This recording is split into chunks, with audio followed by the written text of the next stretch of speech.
अखण्डमण्डलाकारं व्याप्तं येन चराचरं तत्पदं दर्शितं येन तस्मै श्रीगुरुवे नमः। अज्ञानान्धस्य लोकस्य ज्ञानाञ्जनशलाकया चक्षुरुन्मीलितं येन तस्मै श्रीगुरुवे नमः।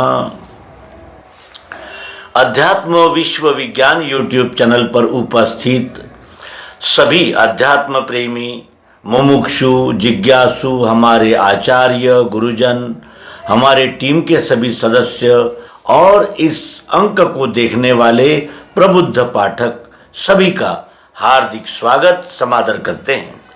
मित्रों, ये विषय इतना महत्वपूर्ण है कि इस विषय को जो जानता है उसे फिर ईश्वर, धर्म, इस विषय पर फिर मूर्ख नहीं बनाया जा सकता, फिर उसे बरगलाया नहीं जा सकता, अनेक मानिंदियों, कल्पनाओं में उसे आबद्ध नहीं किया जा सकता। क्यों? क्योंकि वो सत्य जान चुका होता है। सत्य को जानने के लिए ही सर्वांग योग सद्गुरु भगवान श्री मायानंद जी चैतन्य इन्होंने इस विश्व मानव को प्रदान किया है।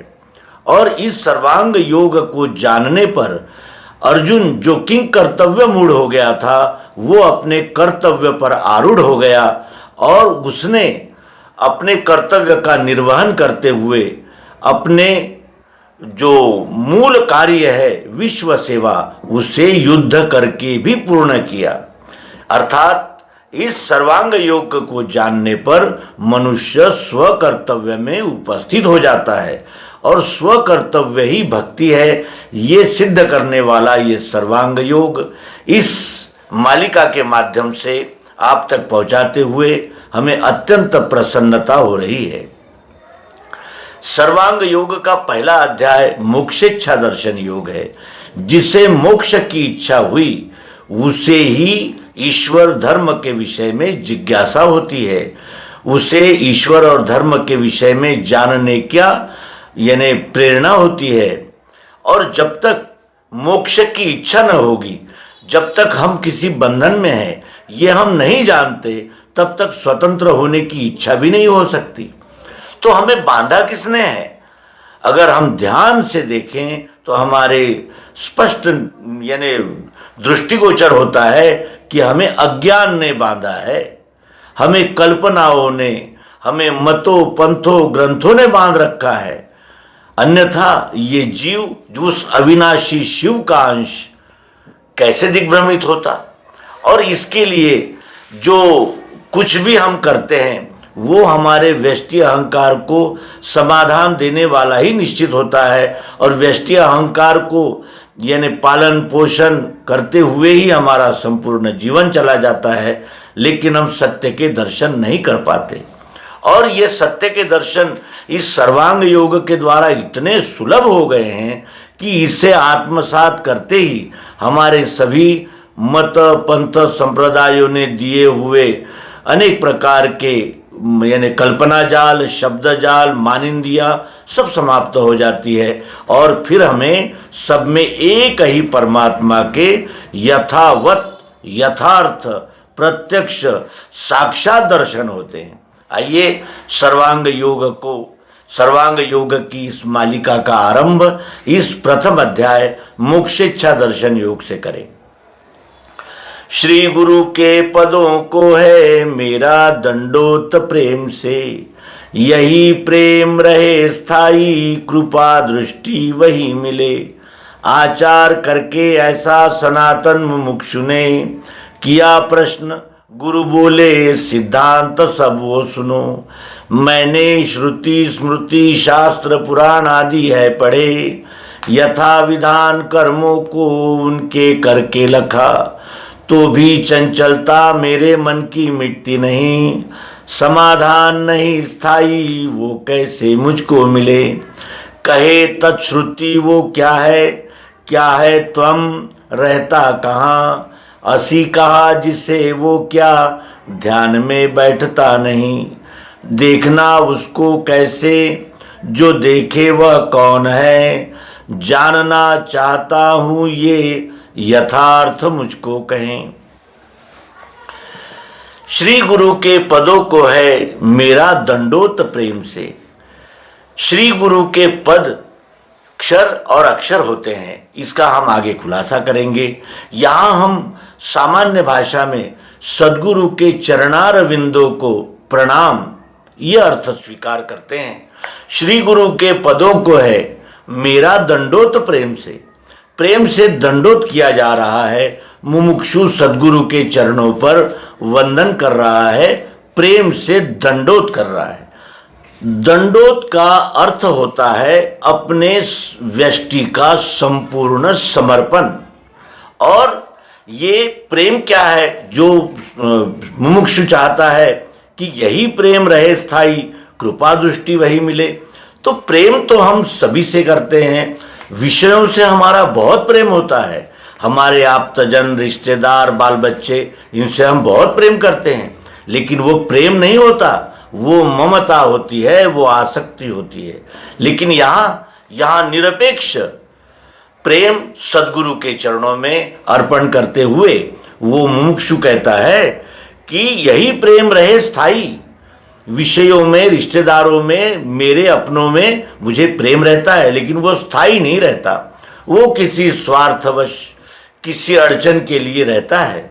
लेकिन यहाँ सद्गुरु कहता है, सद्गुरु से मुमुक्षु कहते हैं कि ये प्रेम मुझे स्थायी रूप से चाहिए और कृपा दृष्टि वही मिले जो अर्जुन पर भगवान श्री कृष्ण जी ने कृपा दृष्टि की थी, वो चाहिए।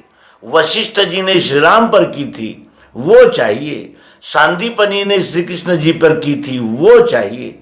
वो कृपा दृष्टि चाहिए जिससे इस पुरुषोत्तम परमात्मा को मैं देखूं, जानूं और आत्मसात करूं। आचार करके ऐसा सनातन मुमुक्षु ने किया प्रश्न, गुरु बोले सिद्धांत सब वो सुनो। ऐसा सनातन आचार क्या है? जो भी अपने सद्गुरु के आगे अपने काया वाचा मन बुद्धि के साथ झुका, उसकी झोलियां भर गई। और इस प्रकार का ये सनातन आचार चला आ रहा है। इस सनातन आचार को जब मुमुक्षु ने किया तो सद्गुरु बोले सिद्धांत सब वो सुनो। अब तुम्हें सब सिद्धांत मैं सुनाऊंगा ही नहीं, दिखाऊंगा। क्योंकि आत्म प्राप्ति में गुरु प्रत्यक्षदर्शी और शिष्य सात्विक श्रद्धावान होना चाहिए। यदि शिष्य सात्विक श्रद्धावान है और सद्गुरु तत्वदर्शी है तो फिर इस बोध को होना ही होना है, ये निश्चित है। अब मुमुक्षु कहता है कि मैंने श्रुति स्मृति शास्त्र पुराण आदि है पढ़े, यथा विधान कर्मों को उनके करके लखा। मैंने श्रुति स्मृति शास्त्र पुराण सब कुछ पढ़ लिए, सबका अध्ययन किया और उसमें लिखा हुआ जो कुछ है, जैसे कोई जप है, तप है, तीर्थ है, कोई यानी उपासना है, कोई कर्मकांड है, वो सब मैंने करके देख लिए, करके लखा। केवल मैंने पढ़ाई नहीं, उन ग्रंथों में दिखाए हुए मार्ग पर मैं चला हूं मैं। तो भी चंचलता मेरे मन की मिटती नहीं, समाधान नहीं स्थायी वो कैसे मुझको मिले। सभी प्रकार के ग्रंथों में दर्शाई हुई पद्धति से सभी प्रकार के जप तप साधन, सभी प्रकार के उपाय करने पर, कर्मकांड करने पर भी मेरे मन की चंचलता नहीं मिटती। और चंचलता तब तक नहीं मिटती जब तक हमारी बुद्धि को यथार्थ बोध नहीं होता। और यथार्थ बोध होने के लिए सबसे पहला कार्य होता है कि उस बुद्धि का समाधान होना। बुद्धि का समाधान तभी होता है जब यथार्थ रीति से हम सत्य को जानते हैं। समाधान नहीं स्थायी वो कैसे मुझको मिले, वो स्थायी समाधान मुझे कैसे मिलेगा। कहे तत्श्रुति वो क्या है त्वम, रहता कहाँ, तत्त्वम असि, इस वेदों के घोष वाक्य का वास्तविक अर्थ क्या है, वास्तविकता क्या है, यथार्थ उसका स्वरूप क्या है। क्योंकि तत्त्वम असि ये घोष वाक्य वेदों ने कहा तो वो केवल शब्द है। अब इस शब्द का प्रायोगिक अनुभविक अर्थ मैं जानना चाहता हूँ। कहे तत्श्रुति वो क्या है त्वम, रहता कहाँ, असि कहा जिसे वो क्या, ध्यान में बैठता नहीं, ये मेरे ध्यान में नहीं बैठता। देखना उसको कैसे, उसको देखने की युक्ति क्या है, रीति क्या है। देखना उसको कैसे, जो देखे वह कौन है, जो उसको देखता है। तत्वम असि का बोध जिससे होता है वो कौन है। इंद्रियां, मन, बुद्धि, चित्त और अहंकार, इसमें इसको कौन देखता है।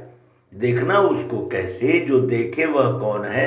जानना चाहता हूं, अभी मैं सुनना नहीं चाहता, जानना चाहता हूं। ये यथार्थ मुझको कहे, यथार्थ जानना चाहता हूं।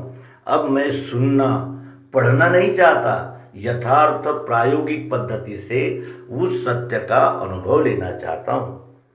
और इस प्रकार वो मुमुक्षु सद्गुरु से मोक्ष इच्छा दर्शन लेकर वहाँ पहुँचा हुआ है और सद्गुरु के शरण में वो आया हुआ मुमुक्षु यथार्थ प्रत्यक्ष बोध चाहता है। और यही बोध प्राप्त करके हम भी अपने मन की चंचलता से मुक्त हो सकते हैं, हमारी बुद्धि का संपूर्ण समाधान हो सकता है और हम विश्वरूप परमात्मा को जानकर विश्वरूप परमात्मा के साथ एकाकार हो सकते हैं। इस सिद्धांत का प्रत्यक्षीकरण आगामी अध्यायों में है।